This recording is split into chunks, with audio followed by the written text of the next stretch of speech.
Good morning student. CCK coil પ્રાથમિક શાળાના digital ક્લાસરૂમમાં ધોરણ 7 વિષય સામાજિક વિજ્ઞાન ચેપ્ટર 3 આપણે ચેપ્ટર 3 મુગલ સામ્રાજ્ય. મુગલ સલ્તનતની સ્થાપના 1526માં બાબરે કરી હતી.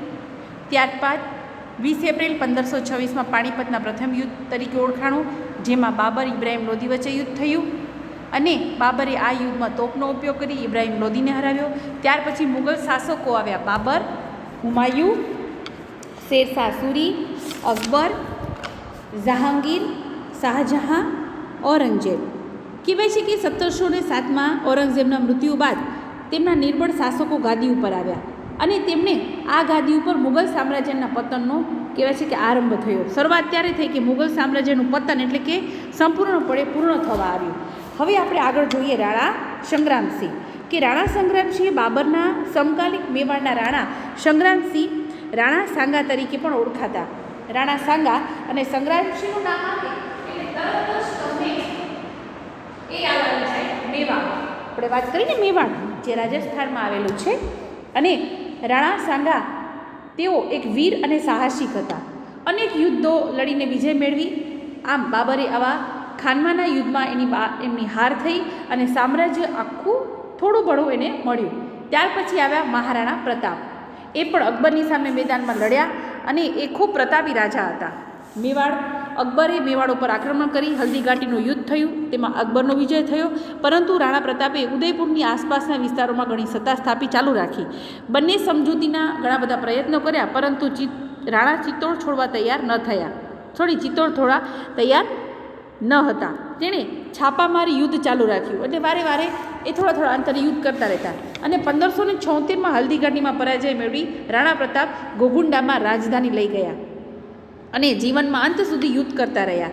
કહેવાય છે કે બાદમાં ડુંગરપુરના ચામંડમાં પોતાની રાજધાની સ્થાપીને 51 વર્ષની વયે તેમનું અવસાન થયું. તો ચાલો બાળકો આપણે સમજીએ મહારાણા પ્રતાપ, વીર દુર્ગાદાસ રાઠોડ અને છત્રપતિ શિવાજી. રાણા સંગ્રામસિંહ બાબરના સમકાલીન મેવાડના રાણા સંગ્રામસિંહ રાણા સાંગા તરીકે પણ પ્રખ્યાત છે. તેઓ વીર અને સાહસિક હતા. અનેક યુદ્ધોમાં વિજય બન્યા હતા. જો કે બાબર સામેના ખાનવાના યુદ્ધમાં તેમની હાર થઈ અને તેમનું સામ્રાજ્ય નહીવત થઈ ગયું.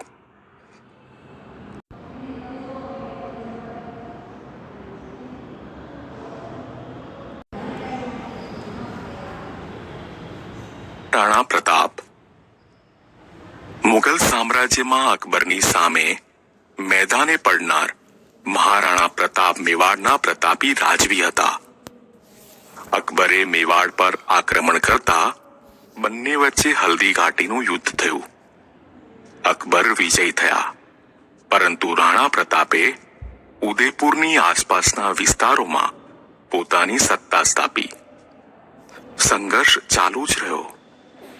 બંને વચ્ચે સમજૂતીના અનેક પ્રયત્નો થયા, પરંતુ રાણા ચિત્તોડ છોડવા તૈયાર ન હતા. તેમણે છાપામાર યુદ્ધ ચાલુ રાખ્યું.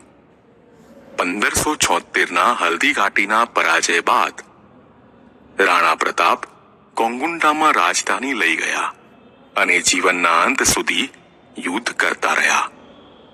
બાદમાં ડુંગરપુરના ચાવંડમાં પોતાની રાજધાની સ્થાપી. 51 વર્ષની વયે તેમનું અવસાન થયું.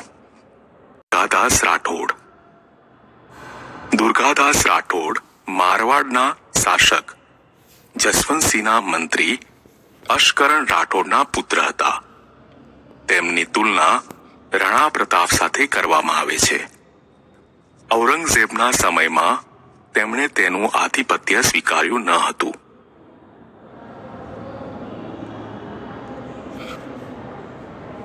શિવાજી ભારતના મહાનતમ રાજાઓમાં સ્થાન પામનાર છત્રપતિ શિવાજી મરાઠા. શિવાજી મહારાજનું નામ આવે અને આપણું આમથી મુંબઈ યાદ ન આવે એવું બને જ નહીં. ભારતના એમ કહેવાય છે કે મહાનતમ રાજાઓમાં સ્થાન પામનાર છત્રપતિ શિવાજી મરાઠા, જેમણે મરાઠા રાજ્ય સ્થાપ્યું આખું મુંબઈ મહારાષ્ટ્ર કહેવાય ને એ મરાઠાનું એ છત્રપતિ શિવાજીની સ્થાપના કરી હતી. અને એમ કહેવાય છે કે આ સામ્રાજ્ય 1627માં છત્રપતિ શિવાજીનો જન્મ 1627માં શિવનેરીના એટલે કે મહારાષ્ટ્રમાં આવેલો છે શિવનેરીનો કિલ્લો ત્યાં થયો. તેમના માતા હતા જીજાબાઈ અને પિતા હતા સાજી. એમનું એકને એક સંતાન હતું. શિવાજીના જીવન પર તેમના સમર્થ ગુરુ સમર્થ રામદાસ અને દાદા કોડદેવને એનો વ્યાપક પ્રભાવ હતો. ખૂબ એની ઝીણવટપૂર્વકથી એની પરવરિશ કરી અને મોટો કર્યો. એમના દાદા અને એમના ગુરુ સમર્થ રામદાસ અને દાદા હતા કોંડદેવ. તેમણે નાની જાગીરમાંથી મહાન મરાઠા રાજ્યનો વિસ્તાર કરી 40થી પણ વધારે કિલ્લા જીત્યા. મુગલ બાદશાહ ઔરંગઝેબ અને બીજાપુર સાથે તેમણે ઘણો લાંબો સમય સંઘર્ષ કરી અને વિજય પ્રાપ્ત કર્યો. સામ્રાજ્યના સ્થાપક હતા. ઈસવીસન 1627માં તેમનો જન્મ શિવનેરી મહારાષ્ટ્રમાં થયો હતો. માતા જીજાબાઈ અને પિતા શાહજીના સંતાન શિવાજીના જીવન પર તેમના ગુરુ સમર્થ રામદાસ અને દાદા કોંડદેવનો વ્યાપક પ્રભાવ હતો. તેમણે નાની જાગીરમાંથી મહાન મરાઠા રાજ્યનો વિસ્તાર કરવા 40થી પણ વધારે કિલ્લા જીત્યા હતા. મુગલ બાદશાહ ઔરંગઝેબ અને બીજાપુર સાથે તેમણે લાંબો સમય સંઘર્ષ કરી વિજયો પ્રાપ્ત કર્યા હતા. ઈસવીસન 1665 કહેવાય છે કે 1665માં જ્યારે મુગલ સમ્રાટ સાથે તેમની હાર થઈ અને સાથે એમણે સંધિ કરી હતી. એક તો હાર તો થઈ, પરંતુ રાજા શું કરે, ઝૂકી જાય. એને કાંઈ મેળવવું હોય ને તરત ઝૂકી જાય. એટલે હાર સંધિ સ્વીકારી અને ઔરંગઝેબે તેમને જેલમાં પૂરી દીધા. પરંતુ ચાલાકીથી છટકી જઈ અને ફરીથી એને મોરચો ઉપાડ્યો કે ના, હું મારું પોતાનું રાજ્ય તો પાછું જીતીને જ રહીશ. આમ તેમણે ઈસવીસન 1674માં રાજગઢમાં તેનો અભિષેક થયો, એટલે કે રાજા બન્યા અને હિન્દુ સમ્રાટ તરીકે પણ તે ખૂબ ખ્યાતિ પામ્યા, એટલે કે ખૂબ જ પ્રખ્યાતિ પામ્યા. મુગલ સમ્રાટ સાથે તેમની હાર થતા તેમની સાથે સંધિ કરી હતી. ઔરંગઝેબે તેમને જેલમાં પણ પૂર્યા હતા, પરંતુ ચાલાકીથી છટકી જઈ ફરી વખત તેમણે મોરચો માંડી વિજયો કર્યા. ઈસવીસન 1674માં રાજગઢમાં તેમનો રાજ્યાભિષેક થયો હતો અને તે હિન્દુ સમ્રાટ તરીકે ખ્યાતિ પામ્યા. તેઓ મહાન વિજેતા હોવા ઉપરાંત કુશળ વહીવટકર્તા અને સંગઠન કરતા હતા. તેમના મંત્રીમંડળને અષ્ટપ્રધાન મંડળ કહેવામાં આવતું. ઈસવીસન 1680માં તેમનું અવસાન થયું. સામ્રાજ્ય રાજ્ય વ્યવસ્થા. મુગલ વહીવટી તંત્રની વ્યવસ્થિત સ્થાપના અકબર દ્વારા થઈ હતી. જ્યારે મુગલોનું તંત્ર ભારત પર રહ્યું ને ત્યારે એમ કહેવાય છે કે એની સંપૂર્ણપણે વહીવટી વ્યવસ્થા સ્થાપના કરનાર અકબર હતો. કોણ હતો? અકબર. અને તેમણે એના શાસનના કેન્દ્રમાં બાદશાહ રહેતા. એના પછી બાદશાહજી દેખભાળ કરતા. એની સલાહ અને એક મંત્રી પરિષદ બનાવ્યું. ત્યાર પછી બાદશાહ એનો સૌથી ઉપર સેનાપતિ અને ન્યાયાધીશ હતા. બાદશાહ અને વહીવટીતંત્ર વચ્ચે તાલમેલ રાખવા જરૂરી હતા. એટલે વજીરની નિમણૂક કરવામાં આવી. વજીર એટલે ખબર છે ને અત્યારના જે મંત્રી હોય તે. અને એ દીવાને વઝીરે કુલ કહેવાતો. અને નાણાં અને મહેસૂલી વ્યવસ્થાનો વડો કહેવાતો. એટલે કે પૈસાની દેખરેખ રાખે. આપણે નાણાપ્રધાન છે ને એ રીતે, બરાબર. સેનાના વડાને મીરબક્ષ કહેવામાં આવતો. સેનાનો સૌથી મોટો જે વડો હોય ને ધ્યાન રાખે, દેખરેખ રાખે, કેવા સૈનિકો લેવા, કેટલા શસ્ત્રો, કઈ ટુકડીઓ બનાવી, એ બધાના વડાને શું કહેવાતું? મીરબક્ષ કહેવામાં આવતો. જે સેનાની ભરતી કરતો અને સેનાના અધિકારીઓની નિમણૂક પણ એ જ કરતો.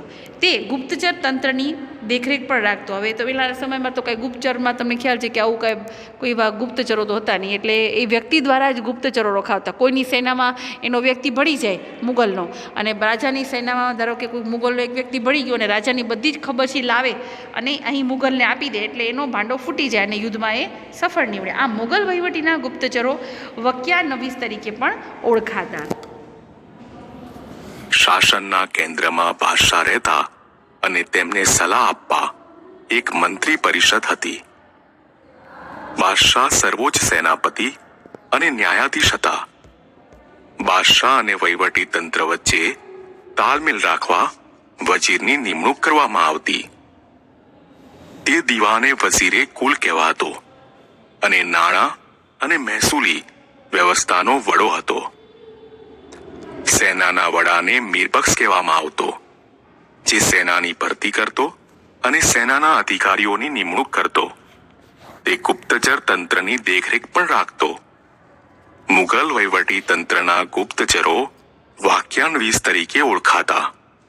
સમ્રાટની અંગત જરૂરિયાતોનું ધ્યાન રાખવા મીરે સામાન નામનો વિભાગ હતો, જે સરકારી કારખાનાઓનો વડો હતો. ન્યાય વ્યવસ્થાનો વડો કાઝી હતો. મહેસૂલી વ્યવસ્થા. અકબરે ભારતમાં એક નવી જ મહેસૂલી વ્યવસ્થાનો આરંભ કર્યો હતો, જેને મનસબદારી વ્યવસ્થા તરીકે ઓળખવામાં આવતી.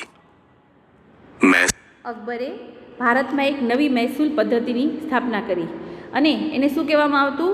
મનસબદારી. એ રાજ્યની વ્યવસ્થા તરીકે ઓળખાતી અને મહેસૂલનો દર વાર્ષિક ઉપજ ત્રીજો ભાગ એના જેટલો હતો. હવે મહેસૂલ એટલે તમને ખબર છે કે હાલમાં જે ટેક્સ આપણે ભરીએ છીએ ને, આપણે રોડ પર જતા હોય ત્યારે ગાડીનો ટોલ ટેક્સ આવે છે, ત્યાં ગાડીનો ભરીએ. આપણા ઘરે રહેતા હોય તો ઘરનો વેરો આવે, પાણીનો વેરો આવે, લાઇટનો વેરો આવે. એ બધા વેરા આપણે ગવર્મેન્ટને પે કરીએ છીએ. એવી રીતે ત્રીજો ભાગ એના જેટલો હતો. જેટલું કમાવે એનો ત્રીજો ભાગ આપી દેવાનો હતો રાજાને. અકબરની મહેસૂલી વ્યવસ્થાનો સ્થાપક ટોડરમલ હતો. કોણ હતો? ટોડરમલની આખી મહેસૂલ એટલે કે પૈસા ઉઘરાવવાનો સ્થાપક નાણામંત્રી કોણ હતો એ સમયે? અકબરનો ટોડરમલ હતો. મનસબદારી પદ્ધતિ સેના અને મહેસૂલ એ બંને સાથે જોડાયેલી હતી. મનસબ એટલે જાગીર અને મનસબદાર એ જાગીરનો વડો અધિકારી કહેવાતો. જાગીરમાંથી મહેસૂલ ઉઘરાવતો અને એ વિસ્તારનો કાયદો એણે વ્યવસ્થા જાળવી રાખ્યું. આમ આ જાગીર પ્રમાણે જ્યારે લશ્કર બનાવવામાં આવતું અને તેના વિસ્તારનો એનો વડો એને ન્યાયાધીશ કહેવાતું. તેની નિયત સામે બદલી કરવામાં આવતી. આમ મુગલ છે એ મનસબદારીની વ્યવસ્થા વિશેમાં ખૂબ અનોખી હતી અને વિશ્વમાં સૌથી વધારે પૈસા ધરાવતી, વેતન એટલે પગાર, એ પગાર ધરાવતી હતી. દર વાર્ષિક ઉપજના 1/3 ભાગ જેટલું હતું. અકબરની મહેસૂલી વ્યવસ્થાનો સ્થાપક ટોડરમલ હતો.